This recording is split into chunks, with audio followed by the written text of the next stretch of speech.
Hello students, BCE के unit 4 के last lecture में हमने पढ़ा था comparison between OSI model and टीसीपी/आईपी model. अब हम यहाँ पर पढ़ने वाले हैं इंटरनेट, वर्ल्ड वाइड वेब और ई कॉमर्स के बारे में। So internet is a network of computer linking many different types of computers all over the world. यहाँ पे इंटरनेट एक नेटवर्क है कंप्यूटर्स का, लिंक कर रहे हैं आपस में डिफरेंट कंप्यूटर्स को पूरे वर्ल्ड में।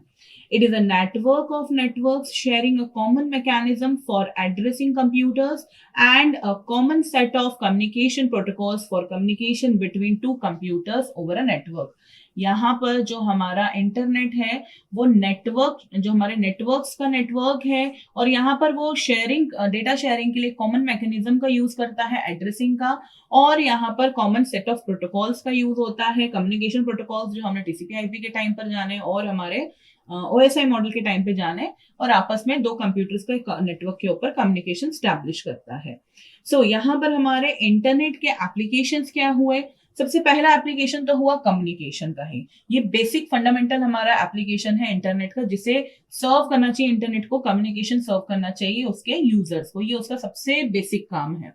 So computer users around the world extensively use the email service on the internet to communicate with each other. Pictures, documents, MP4 videos, files are sent as email attachment. यहाँ पर जो हमारा communication, जो हमारा application है internet का, computer user जो होते हैं आपस में मेल भेजते हैं, चैट करते हैं, फेसबुक के थ्रू ऑनलाइन वीडियो कॉल्स करते हैं, ऑडियो कॉल्स करते हैं, पिक्चर्स भेजते हैं, डॉक्यूमेंट्स भेजते हैं, दूसरे फाइल्स भेजते हैं। ये सभी कुछ इंटरनेट द्वारा ही हम कर पाते हैं। दूसरा एप्लीकेशन जॉब सर्च कर पाते हैं पीपल, हमारे जो भी लोग हैं जिनको जॉब ढूंढना है, पहले पेपर में जाकर देखते थे कि आज क्या जॉब निकली है ये वो, बट अब वो इंटरनेट पर हमारे पास इस तरीके की वेबसाइट्स अवेलेबल है, मॉस्टर वेबसाइट है हमारे पास, और इसके अलावा आपस में प्रोफेशनल लोगों में लिंक करने के लिंक्डइन वेबसाइट है, उस पर भी हम जॉब सर्च कर पाते हैं, रिज्यूमे भेज पाते हैं। तो ये सब भी हम एप्लीकेशन है हमारे इंटरनेट के। ऑनलाइन शॉपिंग कर पाते हैं, स्टॉक मार्केट अपडेट्स मिल पाते हैं, ट्रैवल रिलेटेड हमारी जो भी, या तो हमें जहां जाना है वहां के अपडेट्स चाहिए, वहां घूमना क्या है, किस तरीके का, इवन वहां की आइटनरी क्या लगेगी, क्या होगा, हम सब कुछ ट्रैवल से रिलेटेड वहां देख लेते हैं। उसके अलावा ट्रैवल के लिए टिकट्स वगैरह अरेंज करना, होटल बुकिंग्स वगैरह सब हम वहां से ऑनलाइन इंटरनेट के थ्रू ही कर लेते हैं। रिसर्च पेपर हम ऑनलाइन प्रेजेंट कर सकते हैं, हमारे खुद के ब्लॉग्स लिख सकते हैं। ये सब चीजें भी हम हमारी इंटरनेट के एप्लीकेशंस में ही गिनेंगे। ई कॉमर्स, जो इलेक्ट्रॉनिक कॉमर्स होता है हमारा, बिजनेस हम ऑनलाइन कर पाते हैं। सोशल नेटवर्किंग वेबसाइट्स हम यूज करते हैं आपस में सोशली कनेक्टेड रहने के लिए। ये भी सब हमारे क्या हुए, इंटरनेट के ही एप्लीकेशंस हुए। इसके अलावा जो आप डे टू डे लाइफ में एप्लीकेशंस देखते हैं इंटरनेट के, वो भी आपके ही इसमें आप लिख सकते हैं कि इंटरनेट के क्या आपकी लाइफ में यूजेस हैं। नेक्स्ट हमारा है topic WWW, that is world wide web. So World Wide Web has been central to the development of information age and is the primary tool billions of people use to interact on the internet. यहाँ पे WW हमारा एक तरीके का central system की तरह work करता है, प्राइमरी टूल है जो कि बहुत सारे लोग, बिलियंस ऑफ पीपल यूज कर रहे हैं इंटरनेट पर इंटरैक्ट करने के लिए। Web pages are primarily text documents formatted and annotated with hypertext markup language. HTML language के थ्रू हम यहाँ पर वेब पेजेस को डिजाइन करते हैं, टेक्सचुअल डॉक्यूमेंट्स के वे में डिजाइन करते हैं। In addition to the formatted text, web pages contain images, videos, audios, software components that are rendered in the user's web browser as coherent pages of multiple content. यहाँ पर जो भी हमारे पास, जो हमारे मल्टीमीडिया डेटा होता है, इमेजेस हो गए, वीडियोस, ऑडियोज या सॉफ्टवेयर के कंपोनेंट्स हो गए, वो भी हमारे वेब पेजेस पर हम यहाँ पर यूजर के वेब ब्राउजर के थ्रू मल्टीमीडिया कंटेंट भी वहां पर शो कर सकते हैं। Embedded hyperlinks permit user to navigate between different web pages. हमारे पास जो वेब पेज में हम हाइपरटेक्स्ट मार्कअप लैंग्वेज का यूज करते हैं, HTML लैंग्वेज का, उसमें हम बनाते हैं हाइपरलिंक्स। हमारी अगर कोई एक इमेज है, हमने उसी को हाइपरलिंक बना दिया। आप जब भी कोई, जैसे गूगल क्रोम पर आप सर्च करेंगे, आपके पास इस तरीके से वेबसाइट आ जाती है, गूगल लिखा रहता है, नीचे आपके पास वहां पर एक टेक्स्ट एरिया होता है, आप सर्च करते हैं, उसके बाद आपके पास बहुत सारे डिटेल्स लिस्ट ऑफ सर्च आ जाता है, आप उस पर क्लिक कर सकते हैं, वो हाइपरलिंक्स ही होती हैं। आपने क्लिक करा, एक वेबसाइट ओपन हो गया, उसमें एक इमेज दिख रहा है, आपने गलती से उस इमेज पे क्लिक कर दिया तो एक दूसरी वेबसाइट ओपन हो गई, that is also a hyperlink. तो ये हमारे इम्बेडेड हाइपरलिंक्स के कारण ही हम एक वेब पेज से दूसरे वेब पेज पर नेविगेट इजीली कर सकते हैं। Multiple web pages with a common theme, with a common domain name और both makeup as a website. यहाँ पर हमारे पास बहुत सारे वेब पेजेस को मिलाकर हम एक वेबसाइट बना पाते हैं। Website contain are largely provided by the publisher or interactively when the users contribute to that web page content, the content depend upon the users type of actions। यहाँ पर जो हमारा वेब पेज होता है उस पर जो भी कंटेंट होता है वो यूजर यूज कर सकता है, इतना इंटरैक्टिव वे में रहता है, कम्युनिकेबल वे में होता है और यूजर्स के एक्शन पे डिपेंड करता है कि कौन सा वेब पेज ओपन करेगा।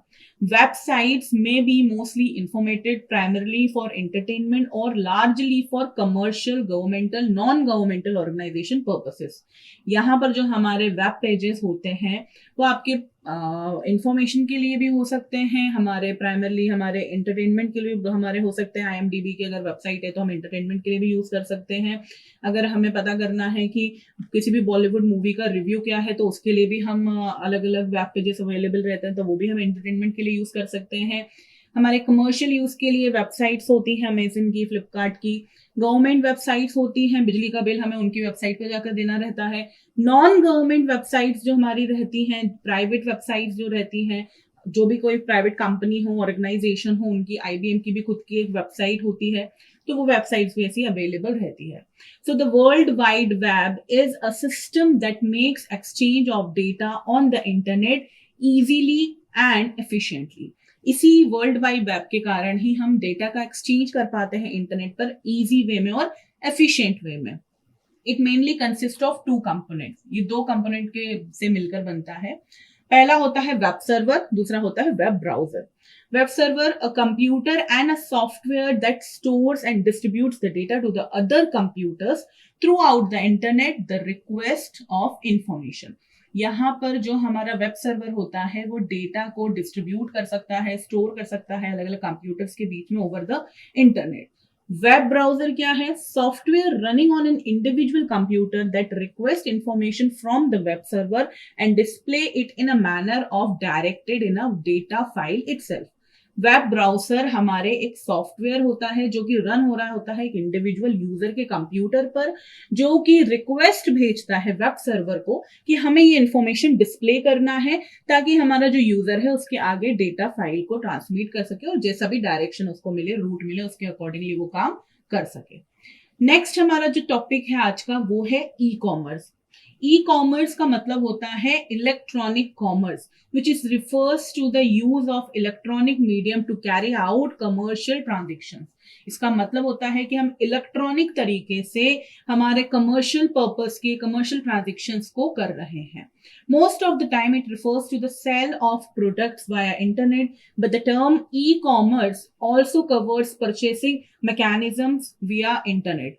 यहाँ पर मोस्टली ई कॉमर्स का मतलब ये होता है कि हम प्रोडक्ट्स को ऑनलाइन बेच रहे हैं इंटरनेट पर, but e commerce mechanisms purchase भी करता है, यहाँ पर B2B, बिजनेस टू बिजनेस भी प्रोवाइड करता है ई कॉमर्स इंटरनेट के ऊपर।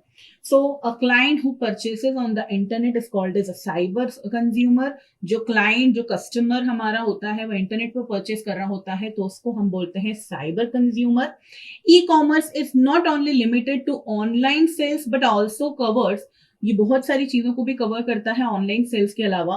Preparation of estimate online, consulting of users, provision of an electronic catalogue, access plan to point of sales, real time management of product availability, online payment, delivery tracking, after sales services। ये सभी कुछ e commerce online sales के अलावा भी cover करता है। हम जब जानते हैं ई कॉमर्स का मतलब ये होता है कि हम सामान खरीद सकते हैं ऑनलाइन, ऐसा नहीं है। डिलीवरी मैनेजमेंट भी देख रहे हैं हम ऑनलाइन, ऑनलाइन पेमेंट करने के लिए जो गेटवेज होते हैं वो भी ई कॉमर्स का हिस्सा हो गया है। आफ्टर सेल रिव्यू दे रहे हैं वो भी ई कॉमर्स का हिस्सा हो गया है। यूजर से कंसल्ट कर रहे हैं ये भी ई कॉमर्स का ही हिस्सा है। प्रोडक्ट की अवेलेबिलिटी है कि नहीं स्टॉक में, ये भी हमारा ई कॉमर्स का ही काम होता है. So in certain cases electronic commerce make it possible to highly customize products in a particular way when the electronic commerce site is linked with the productive system of the enterprises. यहाँ पर हमारा जो e commerce है वो ये भी हमें easily provide करता है कि हम हमारे प्रोडक्ट्स को कस्टमाइज वे में ले सकें. फॉर एग्जांपल हम बिजनेस कार्ड्स अपने डिजाइन ऑनलाइन करवा कर हम डिलीवरी ले सकते हैं. आजकल जो फैशन है, कब्स आते हैं, आई लव मॉम, मॉम का फोटो आ जाता है, टी शर्ट्स ले लेते हैं हम जिनमें हमारी फोटो आ जाती है. ये सब चीजें, इवन हम केक्स ऑर्डर करते हैं online on the day of birthday eight 12 PM. तो ये सब चीजें हम क्यों कर पाते हैं? ई कॉमर्स के कारण ही कर पाते हैं. सो इस वीडियो में हमने जाना इंटरनेट क्या होता है, वर्ल्ड वाइड वेब क्या होता है और ई कॉमर्स क्या होता है.